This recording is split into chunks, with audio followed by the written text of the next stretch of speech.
Corporate restructuring, Raymond Kellerman said with a satisfied smirk, sliding the termination papers across his mahogany desk. Just business, Harold. Nothing personal. My name is Harold Grayson. I'm 62 years old, and until that Tuesday morning, I was Chief Facilities Engineer at Blackstone Industries in Phoenix, Arizona. For 30 years and 51 weeks, I'd kept their manufacturing plants running, their systems operational, their workers safe. 7 days. I was exactly 7 days away from full retirement benefits. I signed the papers without argument, shook Raymond's hand, and walked out carrying a cardboard box with 3 decades of my life inside. No speeches, no drama, just quiet acceptance. That's how I'd always handled things. But that evening, sitting in my kitchen staring at those termination documents, I made one phone call that would change everything.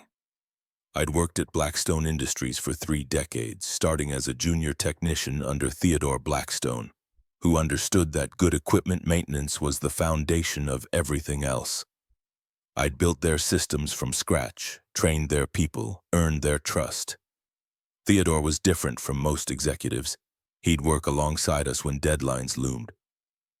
When our main production line failed during a critical contract, I worked 72 hours straight fabricating replacement parts. Theodore stayed with me, bringing coffee at 3 a.m. "Harold," he told me afterward, "you just saved this company. That's the kind of dedication I value." I became Theodore's go-to problem solver. When state inspectors found safety violations, I redesigned our ventilation system ahead of schedule. When competitors tried poaching clients, I developed custom equipment modifications that made switching providers impossible. My wife Linda used to joke that I was married to both her and Blackstone Industries. She wasn't wrong. I'd take emergency calls during family dinners, work through vacations when major upgrades couldn't wait, but Theodore made it worth it with promotions, generous raises, and a retirement package that would let us travel the world. Then Theodore's health declined. Heart problems forced him to step back, and in 2018 he handed control to his nephew Raymond, a business school graduate with big ideas and no respect for institutional knowledge. Raymond brought in consultants who talked about optimization and efficiency metrics, young analysts who looked at my maintenance schedules like ancient artifacts. "Harold, you're thinking like it's still 1995. Raymond told me during a budget meeting. "We need to streamline operations, eliminate redundancies." I tried explaining that what he called redundancies were safety margins, the backup systems that prevented catastrophic failures. But Raymond only saw numbers on spreadsheets. The warning signs multiplied rapidly. He eliminated our machine shop, outsourcing to lowest bidders who didn't understand our specifications. He questioned every hiring decision, complaining about costs when I brought in experienced technicians, then complaining about productivity when I hired younger workers needing training. Most telling was when Raymond excluded me from strategic planning meetings. Decisions affecting my department were made without my input, then handed down as mandates. When he hired Prometheus Consulting to evaluate operational efficiency, I knew my days were numbered.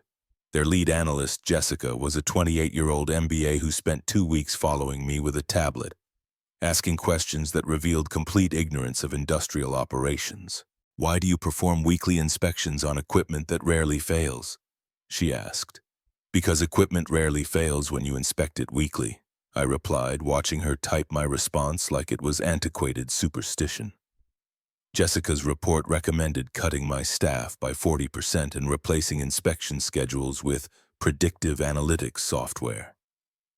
Never mind that half our equipment was installed before smartphones existed. When I objected to protocols that would leave critical systems unmonitored for weeks, Raymond's response was chilling. "Harold, I appreciate your experience, but we're moving in a different direction. Either adapt or step aside." That night, I started preparing documentation of every system, every vendor relationship, every workaround that kept our aging equipment functional. I made copies of warranty information and emergency procedures that existed only in my memory. 6 months of preparation couldn't soften the blow when it finally came. The termination meeting lasted exactly 12 minutes, but Raymond had clearly rehearsed every word. He spoke about corporate restructuring, fresh perspectives, and the need for modern approaches to facilities management. "Your replacement starts Monday," he said, finally making eye contact. "Someone with advanced certifications in automated systems management and data analytics." I didn't ask for details, though I suspected they'd hired another one of Jessica's recommendations. Someone who understood algorithms and software dashboards but had never diagnosed a bearing failure by the subtle change in vibration frequency, or identified a hydraulic leak by the smell of overheated oil. The severance package was insulting. 2 weeks' pay and health insurance through month end. No mention of the retirement benefits I'd earned over 3 decades, now forfeit because I was 7 days short of full vesting. Raymond had timed this perfectly, saving the company hundreds of thousands in pension obligations. "I understand completely," I said, signing the termination papers without argument. "These things happen in business." Raymond looked almost disappointed by my calm reaction. He'd probably expected anger, threats, maybe even begging. Instead, I gathered my personal items with quiet dignity and walked out the same way I'd walked in 30 years earlier, as a professional who understood that some battles aren't worth fighting in the moment they're declared. That evening, sitting in my workshop surrounded by tools accumulated over decades, I pulled out a business card I'd been carrying for months. Sullivan Hendricks, President, Meridian Manufacturing Solutions. I'd met Sullivan at an industry conference last year. His company specialized in emergency industrial consulting, the kind of services desperate manufacturers needed when their cost-cutting measures backfired and production lines started failing. "Harold," he'd told me over drinks, "if you ever decide to go independent, call me immediately. My clients pay premium rates for the kind of expertise you bring, real-world problem-solving, not theoretical nonsense." I'd dismissed the offer then, comfortable in my routine and loyal despite Raymond's changes. But sitting there with termination papers on my workbench, I dialed Sullivan's number. "Sullivan, this is Harold Grayson from Blackstone Industries. We met at the Phoenix conference." "Harold, great to hear from you. How are things at Blackstone?" "Actually, things just changed dramatically. I was terminated today." There was a pause, then. "Their loss is someone else's gain. Are you interested in that consulting conversation we had?" "Very interested." "Perfect timing. I've got a client situation in Tucson that's exactly your specialty. Food processing plant losing 50,000 daily to equipment failures. Their maintenance team is overwhelmed, and the corporate consultants they hired are providing solutions that sound good in PowerPoint but fail miserably in practice." We talked for 45 minutes about the opportunity. Sullivan explained that Meridian had been tracking my career for years, following the industry reputation I'd built for solving impossible problems under impossible deadlines. "Daily rate is $1,200 plus expenses," he said. "If you solve their problem quickly, there's a substantial completion bonus. When can you start?" "Thursday," I replied, surprising myself with how quickly I'd made the decision. "Excellent. I'll email the contract tonight. One more thing. Wear casual clothes. These clients want someone who looks like he's actually worked on equipment, not someone who learned about it in business school." Thursday morning found me at Desert Valley Foods in Tucson, meeting with production manager Angela Vasquez. She walked me through their facility, explaining chronic problems that had stumped 3 different consulting firms. "We've spent over $200,000 on analysis and recommendations," Angela said as we stood beside a massive packaging line that had been down for 2 days. "Everyone wants to sell us expensive software solutions or complete equipment replacements." I spent the first hour doing what consultants apparently don't do anymore, actually examining the machinery. I listened to the sounds, felt the vibrations, observed how components moved under load. The problem became obvious within minutes. "Misaligned drive shafts," I told Angela. The vibration is destroying bearings and belts faster than they can be replaced. Your alignment specifications have been wrong since installation. How long to fix it? 4 hours if you have proper shims in inventory, 6 if I need to fabricate them myself. Angela stared at me. The last consultant said it would take 2 weeks and 200,000 in new parts. They were selling you something you don't need. This is a maintenance issue, not an equipment issue. By end of shift, the line was running smoother than it had in months. By week's end, Desert Valley Foods had offered me a 6-month contract to review their entire operation and train their maintenance team properly. The completion bonus Sullivan mentioned was $15,000, more than I'd earned in 2 months at Blackstone Industries.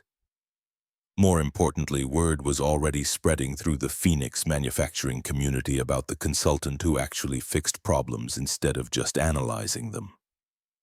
Within a month, my calendar was completely booked. Emergency repairs, system upgrades, staff training, vendor negotiations, everything I'd been doing at Blackstone, but for multiple clients who valued my expertise enough to pay premium rates. Linda helped me formalize the business. Harold Grayson Technical Services, LLC. Simple name, straightforward mission statement. Keeping industrial equipment running efficiently through experience-based maintenance strategies. The beautiful irony was about to reveal itself when Sullivan called with a particularly interesting opportunity. 4 weeks after termination, I drove into Blackstone's parking lot in my new Ford F-250 wearing my company polo, Harold Grayson Technical Services. The production floor was chaos, 2 lines shut down, workers frustrated, technicians struggling with equipment that should run smoothly. The operations manager, Derek Phillips, looked exhausted. "Thank God you're here," Derek said. "We've had nothing but problems since our chief engineer left." "What problems?" "Everything failing that never failed before. Vendors won't return calls." He paused. "I'm not sure how the previous guy kept it all running." By lunch, I'd identified 17 critical issues. The algorithms Jessica recommended had replaced proven maintenance schedules. Critical inspections eliminated. Emergency repairs costing 10 times scheduled maintenance. "Your plan makes sense," Derek said, reviewing my recommendations. "Logical, based on actual equipment instead of theories. Cost? Half what you've spent on emergencies this month. If you're enjoying watching corporate cost-cutting backfire spectacularly, make sure to subscribe because Raymond is about to learn what happens when you fire irreplaceable expertise." Wednesday morning, I faced Raymond in the same conference room where he'd terminated me.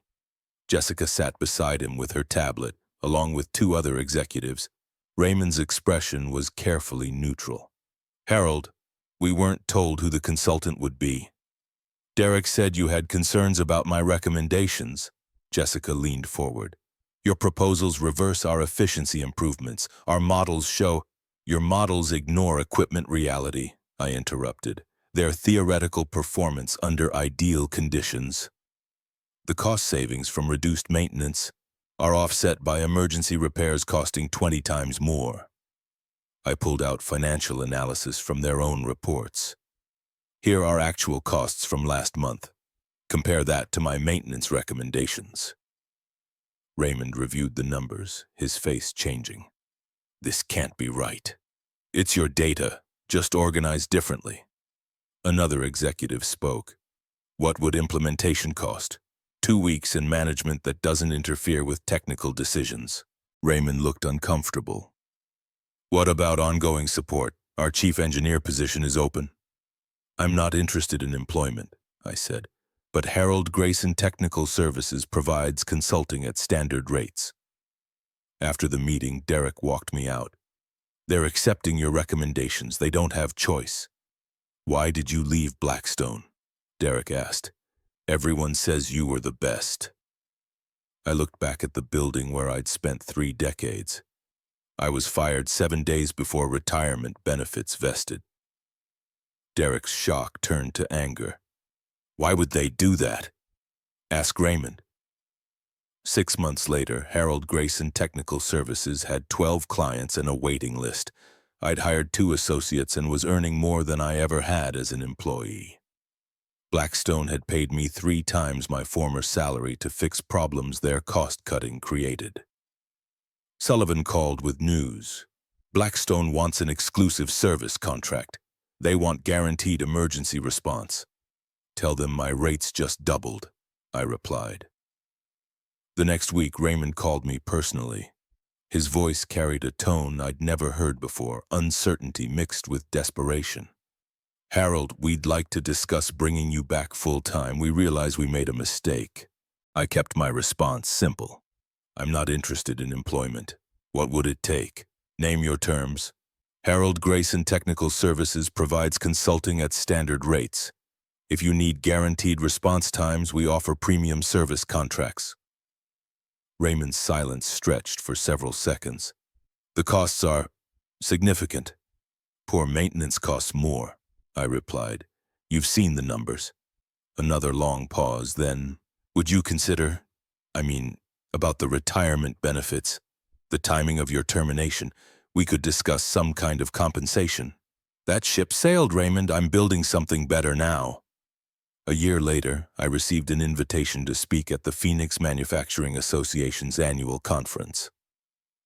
The topic was maintenance management in modern industry. Ironic, considering Blackstone had decided my approach was obsolete. In the audience, I spotted several Blackstone employees, including Derek Phillips. After my presentation, he approached with genuine enthusiasm. Great presentation, Harold. Very relevant to current industry challenges. Thank you. How are things at Blackstone these days? Derek's expression became diplomatic. Improving steadily. We've learned to value preventive maintenance more highly. And Raymond? He's focusing more on strategic planning now, less involved in day-to-day operational decisions. In other words, Raymond had been quietly demoted after the consulting costs became visible to senior management. That evening, Linda and I celebrated at our favorite restaurant. Not because of Raymond's demotion, but because I'd received 3 new client referrals just from the conference presentation. Any regrets about leaving the corporate world? Linda asked over dessert. I thought about the question seriously, about the stress of building a business from scratch at age 62, about the satisfaction of solving problems for clients who valued my expertise, about the financial security we'd achieved. None whatsoever, I said. This is better than anything I could have planned. The next morning, I was preparing for a job in Flagstaff when my phone rang. Blackstone Industries again. But this time it was the plant manager himself. Mr. Grayson, we have an emergency situation. Complete system failure on our main production line. We need immediate assistance. I checked my calendar. The Flagstaff job could wait a day. Emergency rates apply, I said. Double time plus expenses. Whatever it takes. I packed my truck and headed to Blackstone Industries, not as a terminated employee seeking revenge, but as an independent consultant who understood exactly what his expertise was worth. Sometimes the best revenge is proving your value to the same people who decided you were expendable.